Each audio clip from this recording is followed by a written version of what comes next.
Hi, my name is Mei Lin. Welcome back to Coffee with Mei new episode. Today I'm here with Ron from IPX1031 Exchange Company. Hi Ron. Hi Mei. In today's episode, we're going to talk about 1031 Exchange Program, how to defer tax for your investment property.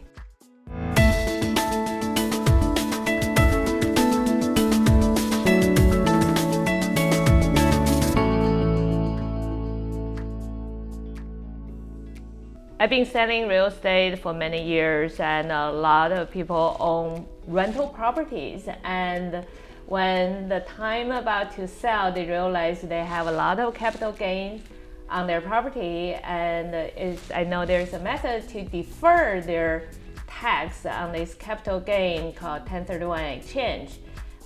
So can you tell us a little bit about the timeline? Of course. So 1031 is the section of the tax code that allows you to sell investment real estate, buy replacement investment real estate, and as you say, you get to defer paying taxes. So you're selling a piece of investment real estate. At the close of escrow, the money comes to a third party called the intermediary. That's a company like ours. You then have 45 days to identify, to tell us what you're going to buy in replacement. Now you have 180 days, about 6 months to actually buy it. So 45 days to identify, 180 days to close escrow, and as long as you meet those two criteria, you then buy replacement investment real estate, then that allows you to defer paying taxes on the profit that you've made. Yeah, so one keyword is defer tax, not avoid the tax. That everybody needs to understand that part. Defer means you don't pay the tax on the capital gain for the property you sold. You defer to the next property. You can keep deferring it until whenever you sold the last property, right? You can end up give this property to your kids, and then your kids, you just never pay the property tax until your kids sell that property.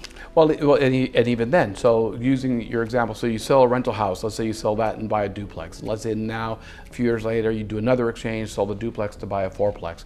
Now, if you ever sell that fourplex, you will pay taxes from the house, the duplex, and the fourplex. You are just deferring paying the taxes. But if you own the property the rest of your life, then when you pass away, your heirs, your children, or whoever inherits the property from you gets what's called the step up in tax basis.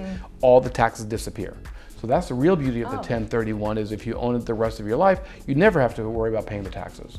So when you talk about selling a single family home, buying a duplex or triplex, so now a lot of people have a question: when I sell like one property in Bay Area, expensive, can I exchange it to like 2 or 3 properties in Vegas or Texas? The answer is yes. So first thing to realize is it's investment real estate for investment real estate. So you can sell a rental house and buy a commercial office building. You can buy an apartment building. You can buy a farm. You can buy, duplexes. As long as it's investment real estate you're selling and investment real estate that you're buying.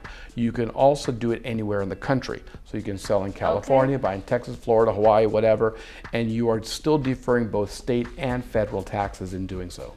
So can I sell a rental property and buy another single family home or townhouse, but have my family live there?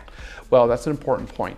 A second home is not considered to be investment real estate, and the IRS defines a second home as a property used for you or your family's personal benefit.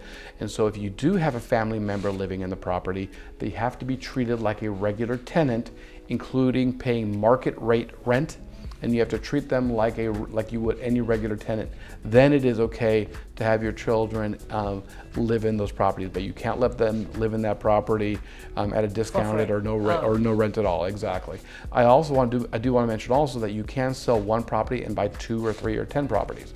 Similarly, you can sell 2 or 3 properties to buy one property. It does not have to be one for one. Can I sell a rental property but invest the money into stock or some other sort of development investment as a 1031 exchange? No, in an exchange, you have to buy other investment real estate. Stocks, REITs, those are not considered to be direct ownership of real estate.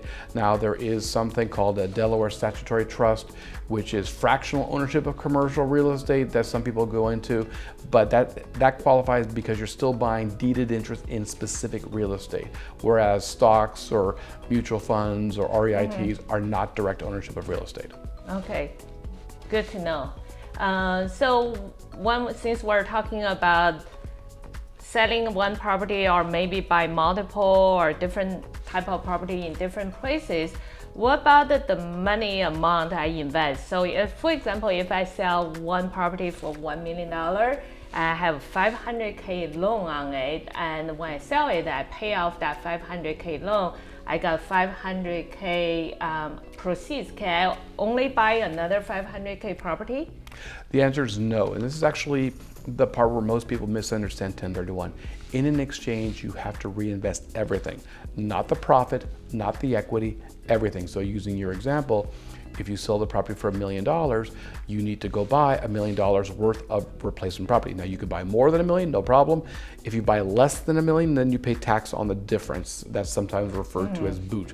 But it's not just reinvesting the equity. Now I will say also, using your example, that the $500K of equity that comes from the sale does have to go as down payment on what you're purchasing. But the $500,000 of loan needs to be made up either with another loan or with cash from your pocket. Okay. But you do need to buy equal or greater to that entire $1 million sales price to defer all your taxes. Okay, so it means you can buy a same amount, use the same amount sale to buy another property or more expensive, but cannot be cheaper property. Or if you buy cheaper, you just pay tax on the difference. Oh, okay. So then there's still an option. Yes. You can pay some tax and maybe less than if you had just paid the tax on the whole thing. Well, we covered a lot for the rules and guidelines for 1031 exchange, but we'll have another topic coming soon. Reverse the 1031 exchange. We'll have Ron explain what the rules are. Stay tuned for our next episode. Before you go, don't forget to subscribe our YouTube channel and follow us on social media. See you next time.